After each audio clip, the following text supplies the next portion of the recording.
There was a security guard named John who worked the night shift at an old museum. The museum was known to be haunted, but John didn't believe in ghosts. He had been working at the museum for over 5 years and nothing strange had ever happened to him before. John had always been a very rational person. He didn't believe in the paranormal or supernatural, and had always scoffed at his colleagues' stories of strange occurrences in the museum. He never felt particularly scared or uncomfortable working the night shift, and always found it to be a peaceful time to do his rounds and keep an eye on the exhibits. However, one night everything changed. While John was doing his usual rounds, he heard a strange noise coming from one of the exhibits. He didn't think much of it and assumed it was just the wind, however. As he approached the exhibit, he could feel his heart racing and his palms sweating. As he got closer to the exhibit, he could see that one of the statues had moved. He thought it was odd, but again, he didn't think much of it. However, as he got even closer, he could see that the statue wasn't a statue at all, but a figure in a black cloak with glowing red eyes. John had never seen anything like this before. John froze in terror as the figure started to move towards him. He tried to radio for help, but his radio was dead. He reached for his phone, but it was gone. The figure was now only a few feet away from him and John could smell the stench of death emanating from it. At that moment, he realized that he was in grave danger. The figure lunged at John and he fell to the ground.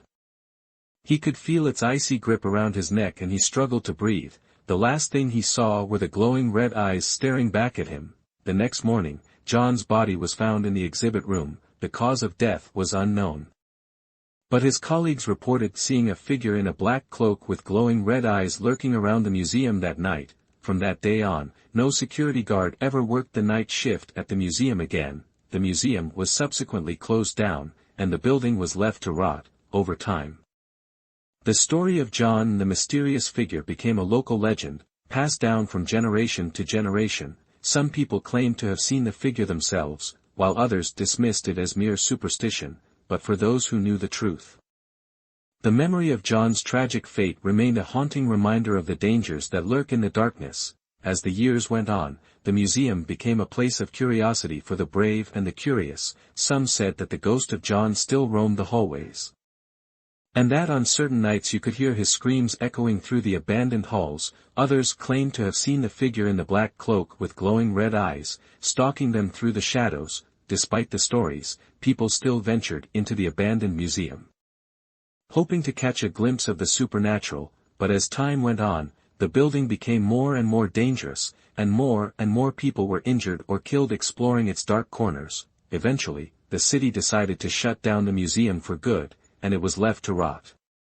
The legend of John and the mysterious figure lived on, but the building itself had become too dangerous to enter, and so it remained, a crumbling monument to a tragic story, a reminder of the dangers that lurk in the darkness, waiting for the unwary. Years later, a group of teenagers decided to sneak into the abandoned museum for a thrill. They had heard the stories of John and the mysterious figure, and they wanted to see for themselves if they were true. They made their way through the dark, decrepit hallways, their flashlights barely illuminating the way. As they approached the exhibit room, they heard a strange noise. It sounded like footsteps, but there was no one there. Suddenly, one of the teenagers screamed. They had seen the figure in the black cloak with glowing red eyes. The others tried to run, but the figure was too fast. One by one, they fell to the ground, their bodies lifeless.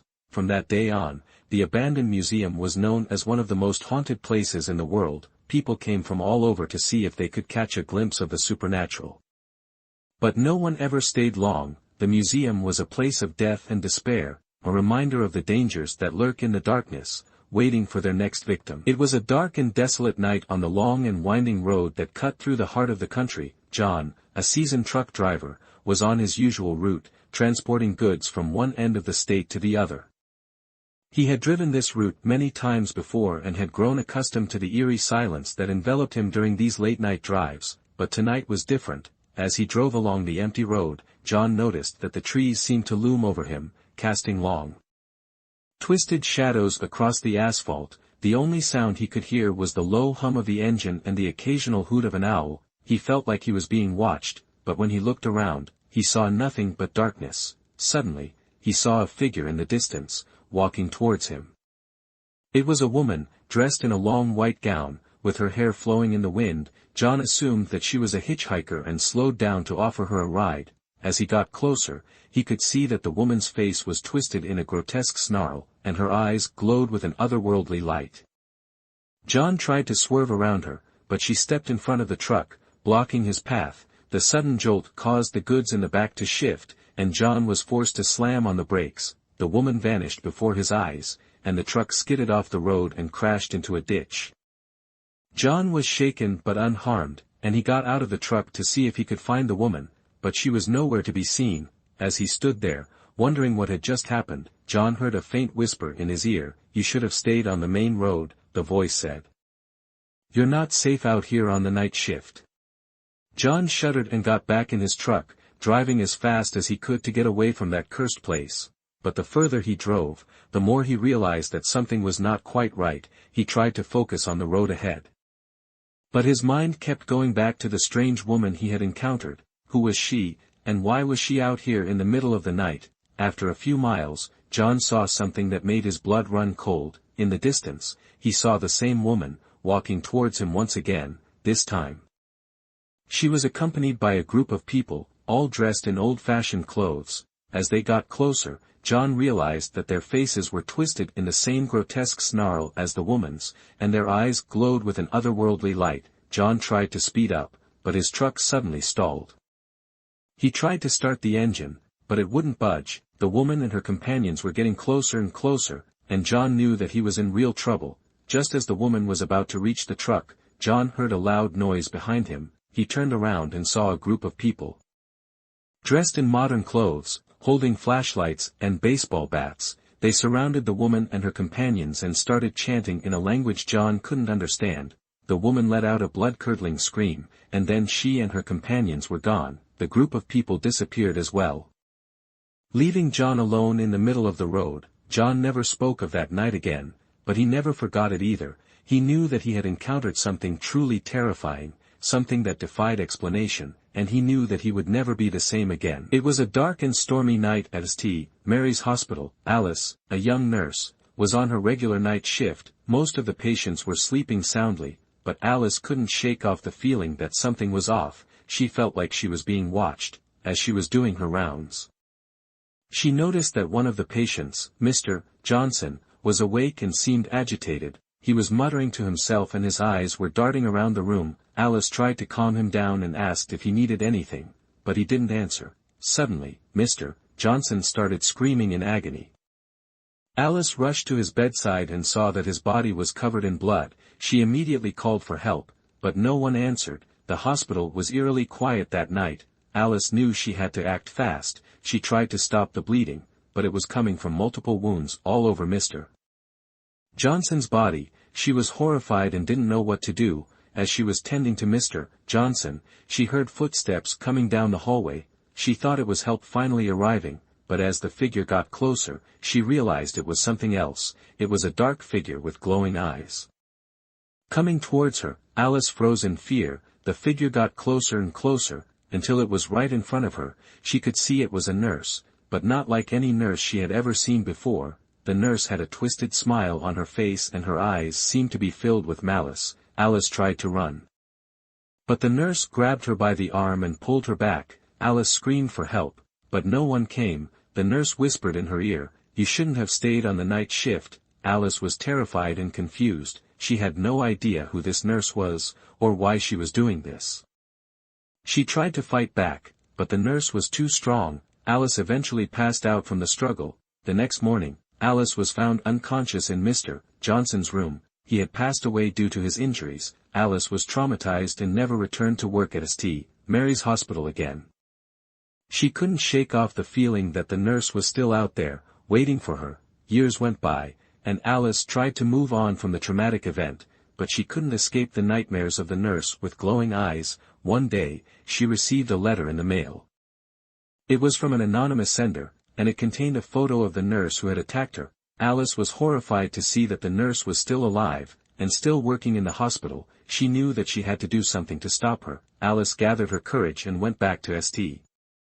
Mary's Hospital, determined to put an end to the nurse's reign of terror. Alice snuck into the hospital at night and searched for the nurse's whereabouts. She finally found her in one of the patients' rooms, standing over their bed with a syringe in her hand. Alice knew that she had to act fast. She tackled the nurse to the ground, and they fought for what seemed like hours. Alice eventually overpowered the nurse, and the police were called. The nurse was arrested and charged with multiple counts of murder and assault. Alice finally felt like she could move on from the nightmare that had haunted her for so long. She knew that she had done the right thing, and that the hospital was now safe from the nurse's evil grasp. The legend of the nurse on the night shift still lives on. But it is now a legend of bravery and courage, instead of fear and terror. However, some say that the hospital is still haunted by the nurse's spirit, seeking revenge on those who dare to work the night shift.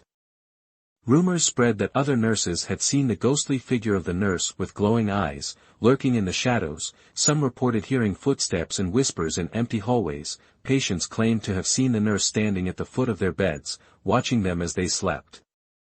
Despite the rumors, the hospital continued to operate as usual, and the legend of the nurse on the night shift became a cautionary tale for those who dared to work the graveyard shift. Some say that Alice's bravery in confronting the evil nurse has brought peace to the hospital, while others believe that the ghostly presence still lingers, waiting for its next victim. Mike was an experienced security guard who had been working at the shopping center for several years. His night shifts started at midnight and ended in the morning. He knew every corner of the shopping center, every shop and utility room, and was always vigilant and attentive in his work. One day, when Mike was doing a check of the shops, he noticed that the door to one of the utility rooms was ajar. This was strange, as he had already closed this shop earlier. Mike decided to check if there was anyone there who could cause damage to the store. When he entered the utility room, he noticed that something was wrong. There was a smell of iron and fresh blood in the air. Mike immediately turned on his flashlight and began to search for the source of the smell.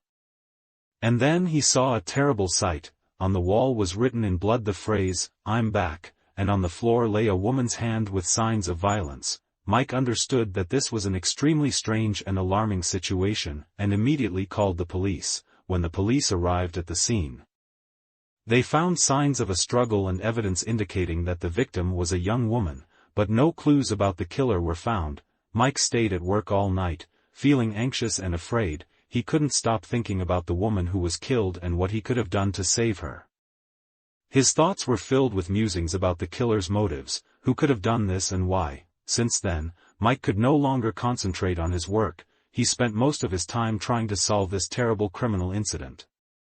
He searched for any information that could help him find the killer. He studied surveillance footage, interviewed witnesses, and tried to find a connection between the victim and her killer. However, all his efforts were in vain. The criminal was not caught, and the case was closed due to lack of evidence. Mike felt shattered and disappointed, but he didn't give up. He continued to search for information and conduct his own investigations. Every night, he returned to that utility corridor where the murder took place and tried to understand what happened that night. Over time, Mike began to notice some suspicious details that could help him solve the murder. For example, he discovered that someone from the shopping center staff disappeared every time something strange happened. He also noticed that one of the surveillance cameras was turned off on the day of the murder. These details and many others gave Mike enough information to build a strong case against the killer. He worked closely with the police and shared all of the evidence he had gathered. Finally, after months of investigation, they were able to identify the killer and bring him to justice. For Mike, it was a bittersweet victory. On the one hand, he was relieved that justice had been served and that the killer was no longer a threat to society. On the other hand, he couldn't help but think about the young woman who had lost her life and the impact it had on her family and loved ones. After the case was closed, Mike took some time off from work to process everything that had happened. He reflected on the lessons he had learned and the ways in which he could continue to improve as a security guard. Eventually, he returned to work with a renewed sense of purpose. He knew that his vigilance and attention to detail could make a real difference in keeping people safe, and while he would never forget the tragic events that had unfolded, he was determined to use them as motivation to do better and be better in his work. In the end, Mike's dedication and hard work paid off. He was recognized for his role in helping to solve the case and was promoted to a leadership position within the security team. and while he never forgot the lessons he had learned.